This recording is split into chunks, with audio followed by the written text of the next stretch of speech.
Olá pessoal, temos certeza de que todas as pessoas já sonharam pelo menos uma vez na vida em ganhar uma quantia enorme de dinheiro sem fazer muito esforço. Não tem como achar que isso não é uma ideia tentadora. É por isso que muitas pessoas são viciadas em jogos de azar. A verdade é que não é nada fácil ganhar uma quantia realmente grande nas casas de jogos, mas há pessoas que conseguiram fazer isso mais de uma vez. Quem são esses espertinhos que conseguiram ganhar muito nos cassinos? Hoje contaremos pra você. Vamos lá!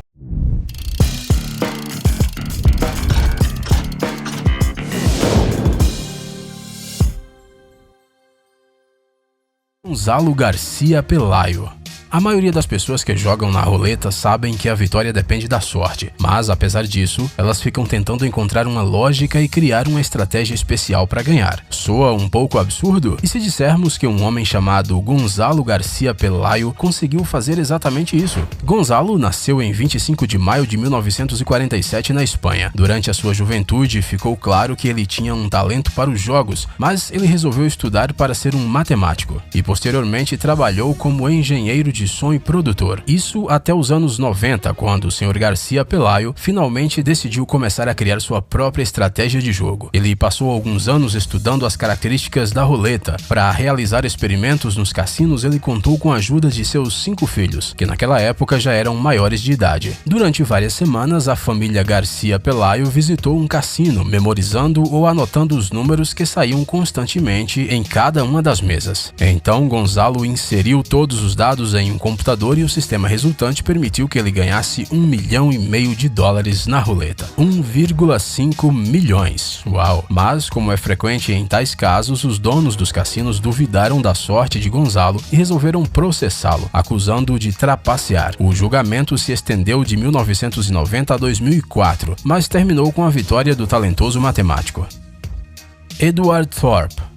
Nos anos 60, o professor de matemática Edward Thorp percebeu que o blackjack é fundamentalmente diferente de outros jogos de azar. Na roleta, nos dados, nas máquinas caça-níqueis e no poker, os acontecimentos do passado não estão de forma alguma relacionados com os eventos do futuro e, portanto, não os afetam. No blackjack, por outro lado, as cartas usadas durante uma rodada são removidas do jogo, o que significa que é possível prever o que acontecerá em seguida. É claro que outras pessoas já tinham chegado a essa conclusão antes, mas ninguém foi capaz de transformar suas suposições em um sistema. Ninguém, exceto Edward Thorp. Thorp usou o supercomputador IBM 704 do Instituto de Tecnologia de Massachusetts, que era o computador mais poderoso do mundo na época, para estudar as probabilidades e desenvolver uma tecnologia especial para a contagem de cartas. Assim como no filme 21, quando se trata de blackjack, tudo fica mais fácil se tivermos um professor do MIT. Para testar sua teoria, o Sr. Thorp entrou em contato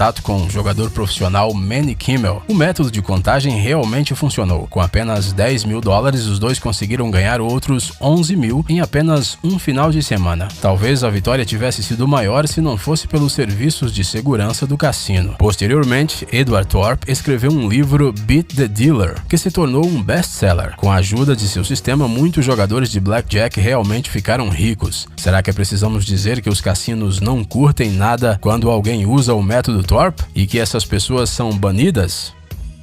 Dustin Marks.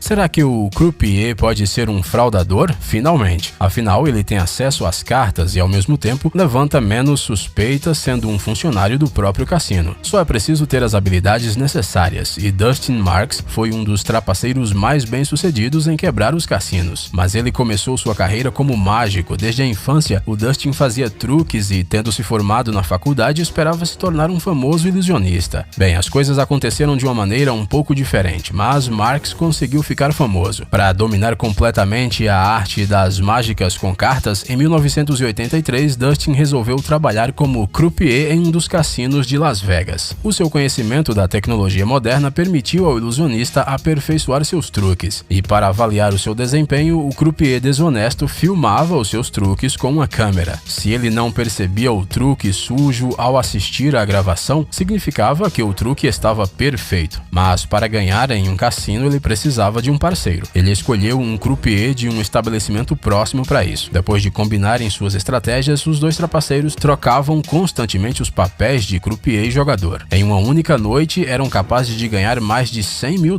Esta dupla se tornou uma das mais bem-sucedidas no mundo do jogo. Durante todo o tempo de sua atividade fraudulenta, eles conseguiram enriquecer consideravelmente e nunca foram apanhados.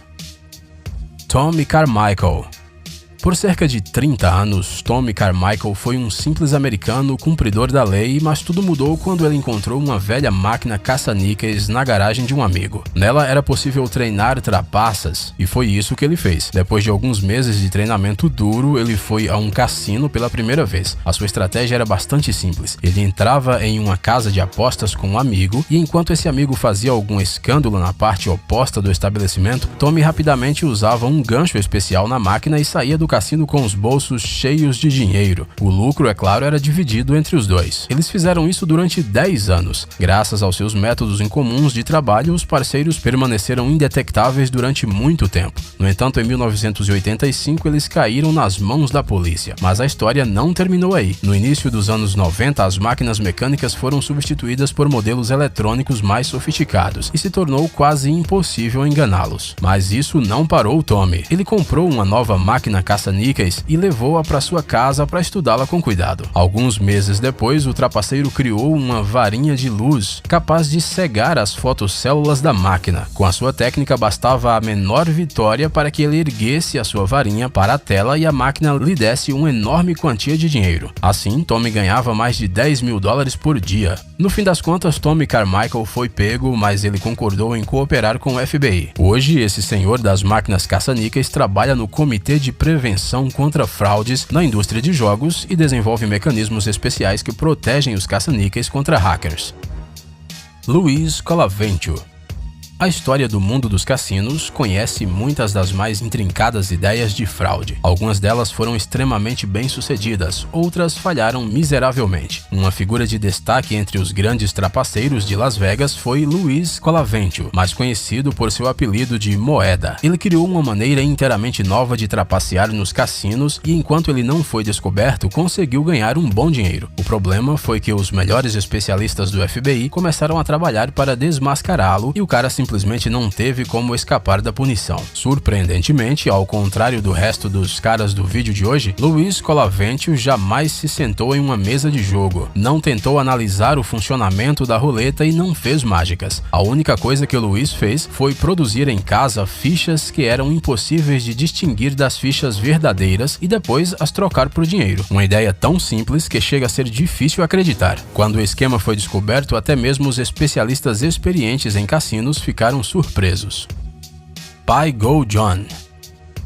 No arsenal dos fraudadores que tentam enriquecer nos cassinos, há uma variedade de truques, bem como todos os tipos de dispositivos eletrônicos e tecnológicos. E tem também alguns criminosos que conspiram com os próprios funcionários dos estabelecimentos. Um caso assim ocorreu no início dos anos 2000 em San Diego. Entre 2002 e 2007, o jogador vietnamita conhecido pelo apelido de Pai Go John, juntamente com a sua equipe, ganhou mais de $7 milhões nos cassinos. Para começar, os trapaceiros treinavam os croupiers a embaralhar as cartas de maneira falsa. Com esse truque, a ordem das cartas no baralho permanecia a mesma, mesmo depois de embaralhadas. Depois que o croupier dava as cartas, entrava em jogo um dos membros da gangue, que estava sentado na mesa. Uma vez que ele já sabia que cartas do baralho viriam, ele usava um microfone escondido em sua manga para indicar para os outros como eles deveriam agir, comprando mais cartas ou saindo do jogo. A ação desses trapaceiros era tão bem pensada que por um longo tempo ninguém nem suspeitou. No final, um dos funcionários da segurança do cassino notou que um jogador estranho sempre sussurrava algo em sua manga e o esquema foi revelado. Kate Taft.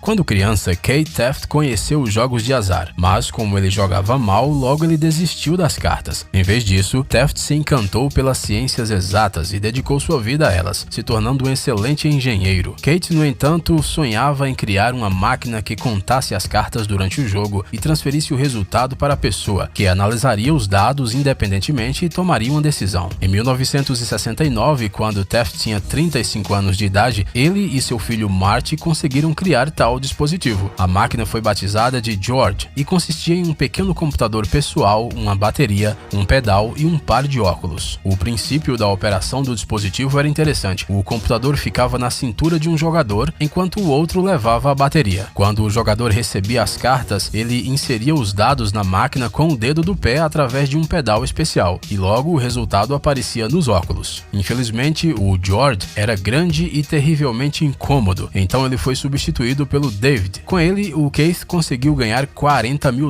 em poucos dias. Logo, o dispositivo começou a ser vendido, o que permitiu que o talentoso engenheiro enriquecesse mais ainda. Infelizmente, em 1985, todos os estados dos Estados Unidos proibiram o uso de computadores em estabelecimentos de jogos de azar. Este evento deixou o Keith Taft muito triste, e ele se despediu das cartas para o resto da vida. Dominic Loridio. Dizem que é simplesmente impossível ganhar no Craps, um dos mais populares jogos de dados. Dominic Loridio provou o contrário. Infelizmente, hoje é quase impossível encontrar fatos exatos sobre a sua biografia. Sabe-se que Dominic nasceu em meados do século XX nos Estados Unidos, onde estudou e trabalhou durante vários anos como um simples funcionário de uma loja. Mas um dia decidiu mudar radicalmente a sua vida e prestou atenção nos dados. Ele pôs na cabeça que neste jogo, como em qualquer outro, definitivamente deveria haver algum sistema que permitisse jogar as combinações necessárias. E você não vai acreditar, mas o Dominic descobriu o sistema. Durante vários anos, Loridio treinou duro os lançamentos de dados. Ele mudou as táticas, a inclinação da mão, a força do arremesso e outros parâmetros, e depois estudou as combinações resultantes. Gradualmente, ele foi capaz de entender como jogar os dados para alcançar o resultado desejado, e então foi para Vegas. Tendo ganhado grandes quantias várias vezes nos cassinos de Las Vegas, Loridio entrou para a lista de pessoas proibidas nos estabelecimentos de jogos de azar da cidade. Apesar de que ele na verdade não usou nenhum método fraudulento, os funcionários do cassino não conseguiam decifrar o segredo do seu sucesso e consideraram que o Dominic estava simplesmente trapaceando. Então o homem decidiu viajar pelos maiores cassinos dos Estados Unidos. Depois de ganhar enormes quantias em poucos anos com a ajuda de seu sistema, o Dominic entrou para as listas negras da maioria das grandes casas de apostas dos Estados Unidos. Hoje em dia, ele continua envolvido no mundo dos jogos de azar e realiza seminários ensinando a todos que querem conhecer a sua técnica secreta. Dizem que os seus estudantes acabam ganhando tanto quanto o próprio professor. Everybody knows that I'm breaking down. Everybody knows I ain't faking now. Everybody knows my heart's vacant now. Yeah, she hates me now. I made mistakes, but now I don't ever wanna be alone. I don't really ever